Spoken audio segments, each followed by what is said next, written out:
Still wonder who took that picture.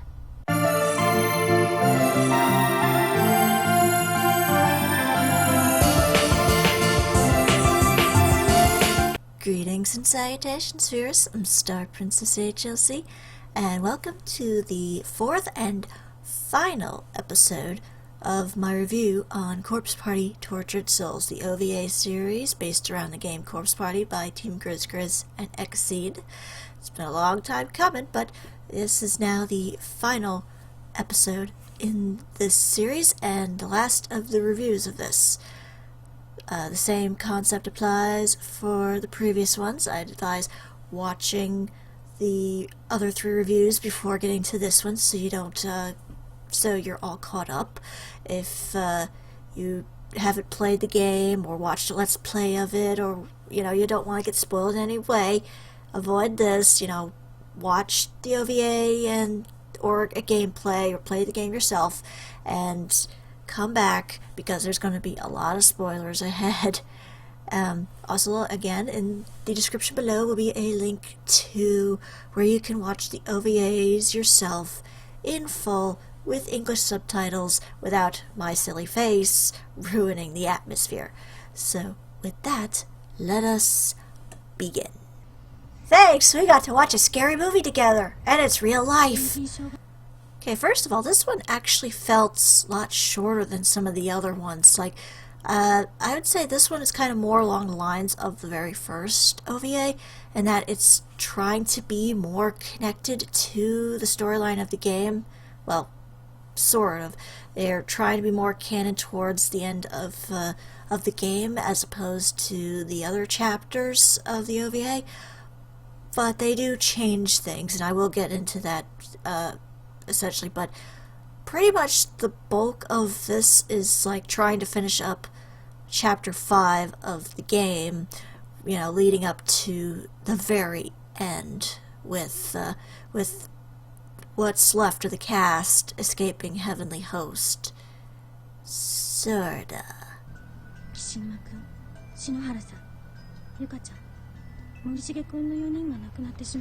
That's way more than last time. Actually, that's about enough, but, first of all, they changed right off the bat of the fact that the very first scene you see in the OVA is Naho possessed with the darkening, strangling the life out of Kabiki, her precious sensei, with her bare hands, as they're watching it in the janitor's room with the TV and Taguchi's camera, which, strangely enough, Taguchi is not in this. They basically said that Naho was the camera person throughout this OVA, when we know for a fact it was Taguchi, the guy with the Brock eyes and the beanie, who got killed off by hiding in the wardrobe of the torture chamber in the basement. So that was already a little bit different. Oh, that's lovely. Oh, that's Kabiki, isn't it? Oh, okay. Well, yeah, strangled to death. That's a nice touch. So, who's gonna tell Naho? Also, the fact that Ayumi was there watching it with them, and she was explaining a lot of what happened, that we found out in the game, but obviously because this is still very rushed and they skip a lot of stuff, probably trying to get to as much as possible before the end, they just automatically were just kind of explaining things really quickly, like, oh, we gotta do this to appease Sachiko, we gotta do this to get out of Heavenly Host, we gotta do this, that, and the other thing. And it was very rushed, and it was kind of very weird, and especially weird when the fact that Ayumi was there watching the tape with them. But then again, Yoshiki got fisted to death, literally, so there's a lot changed in that sense, and Yuka's dead too. I don't know what happened to Yuka's body after that, but yeah, that was a weird-ass change. Where did you learn all of this? We didn't learn all this earlier. Also, at some point, they do get to the point where Naomi actually does lose her paper doll scrap. She loses her piece of the Sachiko doll, and in the game, Ayumi found it on the floor and gave it back to her, but in this scenario, she actually steals a paper doll scrap from a corpse on their way to the second building to look for information on Sachiko. So that I thought was an interesting little weird thing, and it actually does come into play later on. I will get to that though.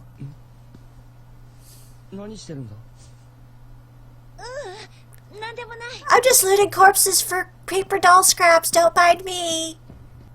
But it does kind of follow similar to the original thing, where it actually is Ayumi gets more information about Sachiko and the fact that Naho lied about the Sachiko Ever After charm. She confronts her. Yes, she did. She loves her senpai, you know. See, she's a yandere and everything. And even goes in a strange way where she actually took a picture of Naho and Kabiki's body on her phone, which I'm amazed she could do that, but then again, Morishige was taking tons of pictures, so but she showed her the picture, and it's like, you killed him, you killed him. How did you get that on your phone? Oh, okay. Now you're following Morishige's example.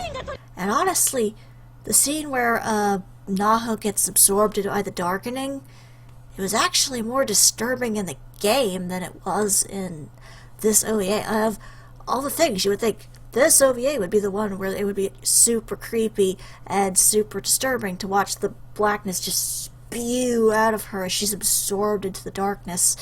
And it actually was kind of lackluster in appearance compared to in the game. And that was just essentially just a screenshot of her with the stuff coming down her mouth with her eyes in the back of her head. So it was kind of weird that way, but we ended up getting that in this OVA. Ew.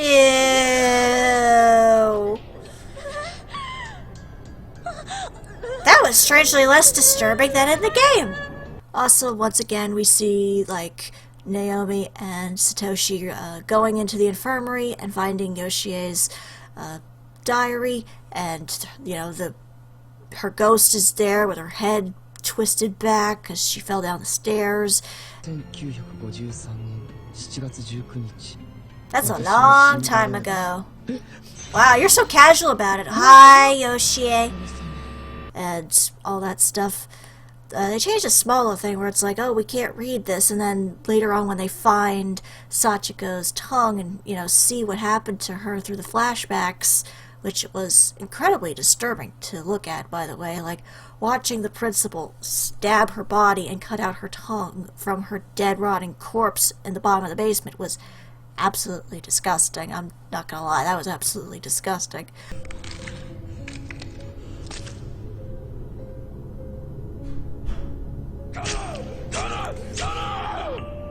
Yeah, just keep stabbing, that'll help.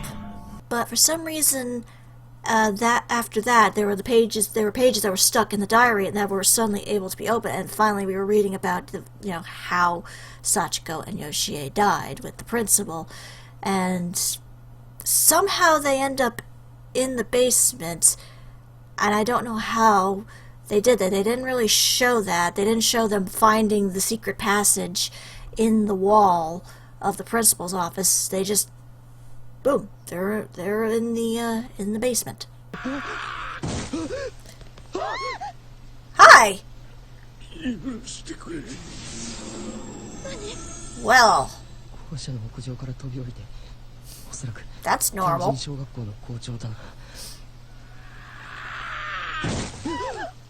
Hi again.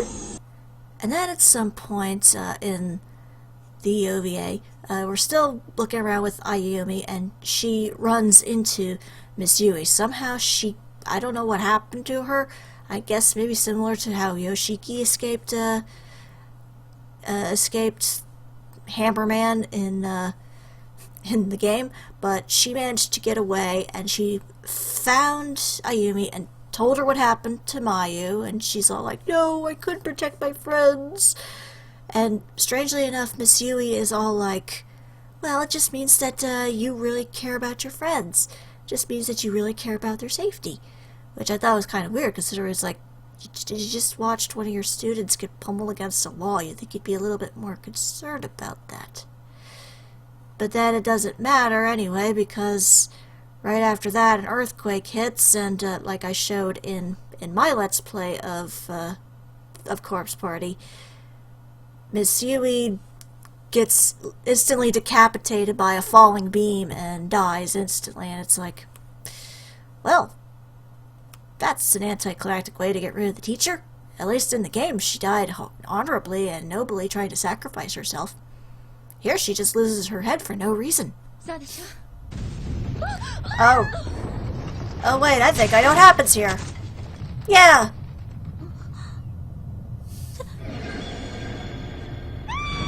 Not so noble as in the game, huh?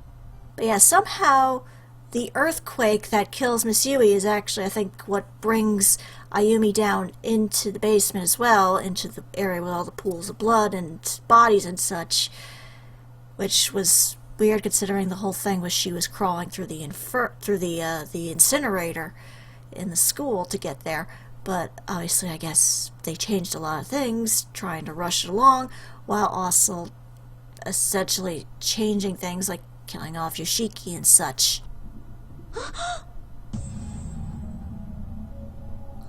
Wow, now that's a corpse party. But they still have the part with Naomi and Satoshi hiding under the table in the torture chamber as Yoshikazu's coming in, dragging Seiko's body. It's actually a bit more gruesome this time. I mean, her eyes are actually closed. Like in the game, you get the screenshot and you see her dead fish-like eyes just staring at you like, yeah, I'm dead. I died in the first chapter. You happy about that? But then they actually have a scene where where Yoshikazu cuts out Seiko's tongue, throws her tongue in a bucket full of other discarded tongues, and just drags her off, and Naomi goes chasing after her like she did in the game. Hi, Seiko. Well. Ew. Thanks for the tongue. Wow, that's a lot of tongues. And then Satoshi finds Ayumi, and then they run into Yuki, and they're off to go see Sachiko. Okay, bye Naomi. You'll see you at the end of the thing. Hopefully. Well, not quite, because one little thing changes with that is Satoshi talks to Yuki one time and asks, like, what happens if you use a charm piece that's not your own? Kind of alluding to the fact that Naomi isn't using her Sachiko piece from the ritual in their scenario, that she took it from a dead body that she found in the hallway walking around, because she lost hers. Hang on, I'm in the middle of a flashback. And they still have the scene with Naomi watching the TV and seeing that she, under the possession of the darkening, killed Seiko, and her coming to grips with it. And it's honestly, it wasn't as emotional of a scene as it was in the game, strangely enough. Like in the game, you really felt Naomi's pain and how heartbreaking it was to say goodbye to Seiko and realize that even after all she did, Seiko still loved her. So it felt a little rushed there. It didn't feel quite as emotional as in the game. It was still nice, and you could actually see her like come to grips with it early on, but at the same time it felt very rushed.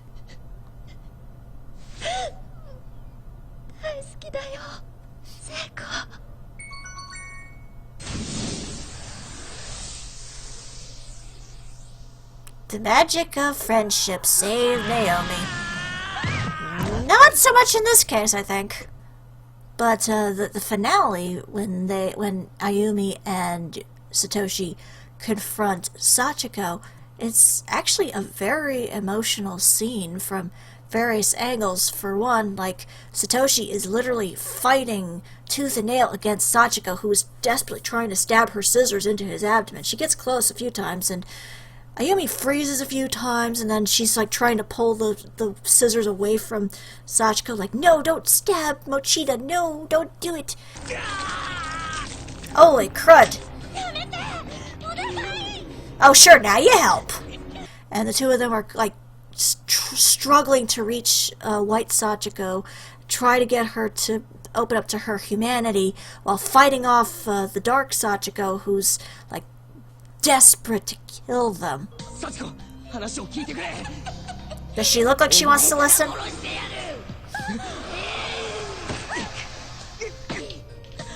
Wow. Impressive. She must be very strong.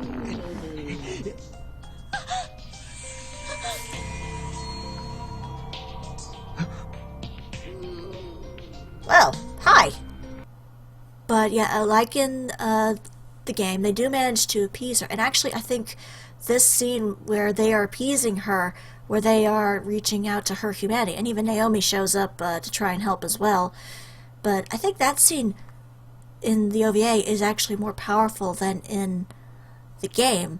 Because in the game, you were kind of rushing through things, trying to like do these different things, like give her the cat plushie, don't give her the tape, give her the tongue, don't give her the notes. You know, you're trying to process all that's going on there.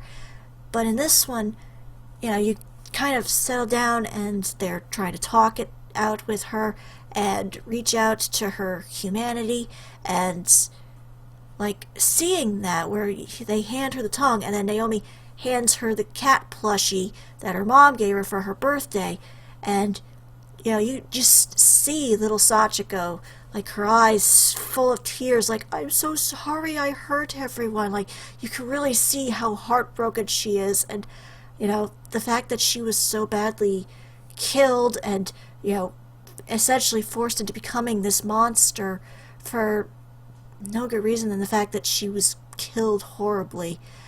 It's a really emotional and really powerful scene, and I'd say that really, I'd say that was a good ending for Sachiko, the way that that was ended. Here, a little late on the birthday gift, but here you go. See, your mama loved you. Your mama loved you very much. Oh, don't cry, please. Also, the scene when the principal, you get a flashback of the principal strangling Sachiko to death, and it is very much brutal to watch, but it is slightly ruined by the fact that they have some weird pop music playing in the background. It's like you're watching a grown man strangle the life out of a little girl. That's not an appropriate song to play. Jeez, and are they playing music over this? Really?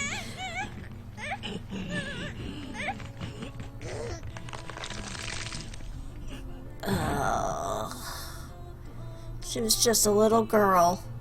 But the biggest change comes at the very end, where, for one, they don't even do the Sachiko Forever Charm right over Sachiko's corpse like they did in the game. They actually get to the point where they're right in the walkway between the two schools, and that's where they do the charm, right before the woods. Yeah, she did. But they also changed a little bit where, again, the fact that Naomi had a different charm piece from everyone else, that gets brought up. Satoshi like immediately goes to her, is like, that's not your piece, is it? And then he gives her his piece. He gives her his piece, and then he says, I have Yuka's, so it should be okay. Yeah.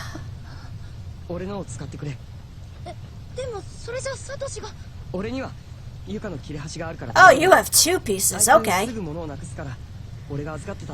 By the way, what did you do with her? Although I slightly think that part of it was that he might have had Kazami's, because we get a quick shot of Kazami's ID before they, or right after they cast the charm again, but obviously one for everybody and then one for Sachiko. All powers combined, I am Captain Planet! Or, you know, I get the hell out of here. Yeah, it seemed to be a running thing of, you know, what if you use the wrong piece? What if you use a piece that's not your own? And it comes into play right at the end. Why are we looking at Kazami's paper? Where... I'm not sure if it's because he actually used Yuka's or if he was using Kazami's, but Satoshi doesn't make it back. At least not fully make it back. Like, Ayumi and Naomi come back.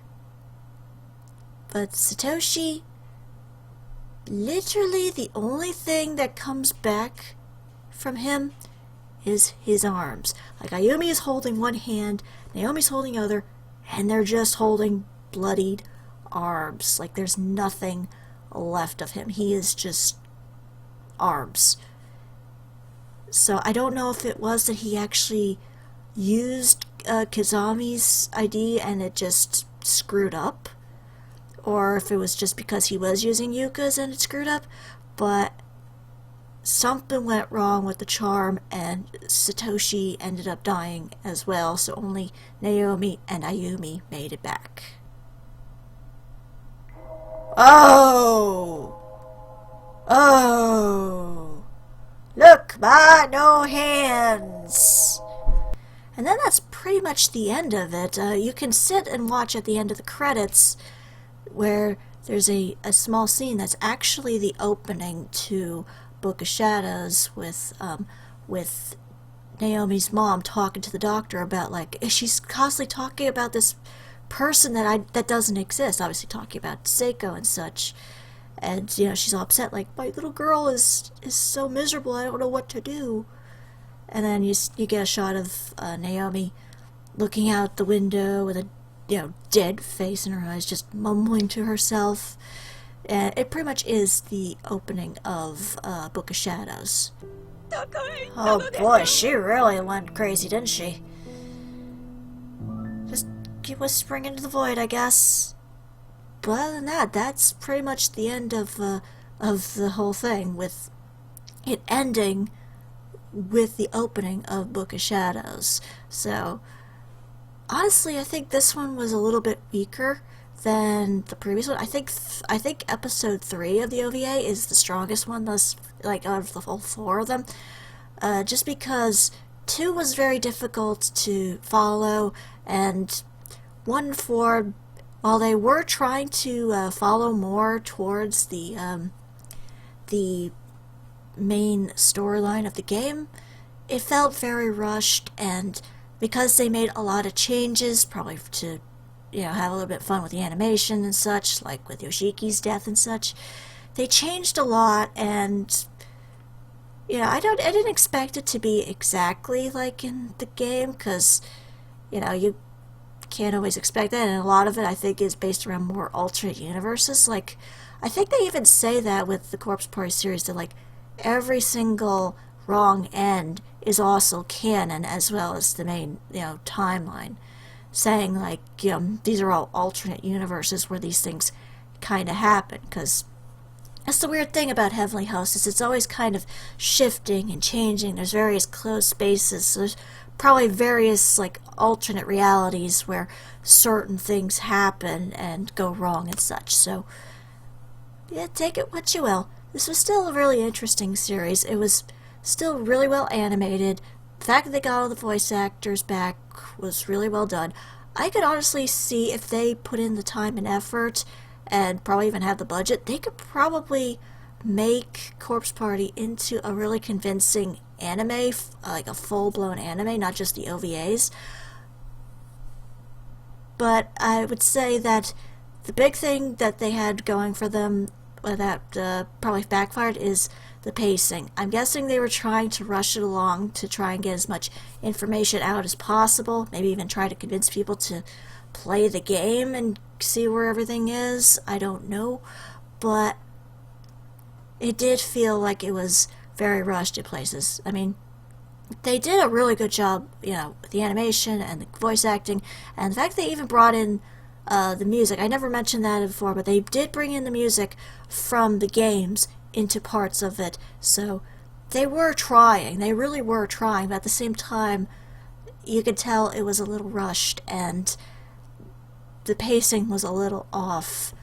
I mean, obviously it's not going to be the same as it is with the game, because with the game you can be a bit more slower paced, you can focus more on certain aspects, and plus you got gameplay to do, like figuring out puzzles and such. So, in a way, it was a weird kind of balance, but it was still really well done.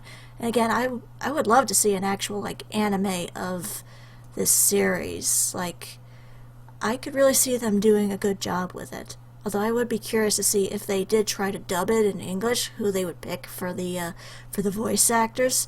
That'd be kind of interesting, especially considering they all have very unique and iconic voices for the actors. So,